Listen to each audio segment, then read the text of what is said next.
Dans une déclaration surprise à la télévision, Vladimir Poutine annonce le début d'une offensive en Ukraine.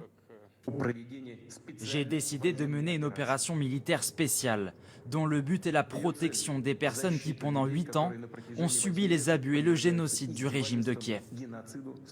Le chef du Kremlin justifie sa décision par un appel à l'aide que lui auraient adressé les séparatistes pro-russes. Il assure ne pas vouloir occuper l'Ukraine, juste la démilitariser. La réponse des États-Unis n'a pas tardé. Dans un communiqué, Joe Biden dénonce une attaque injustifiée. La Russie seule est responsable de la mort et de la destruction que cette attaque provoquera. À l'ONU, l'ambassadeur ukrainien supplie l'institution d'intervenir au plus vite. Il est de la responsabilité de cette organisation d'arrêter la guerre. Donc je demande à chacun d'entre vous de faire tout ce qu'il est possible pour mettre un terme à la guerre. Quelques heures auparavant, l'Ukraine a voté l'état d'urgence et annoncé la mobilisation de 40 000 réservistes.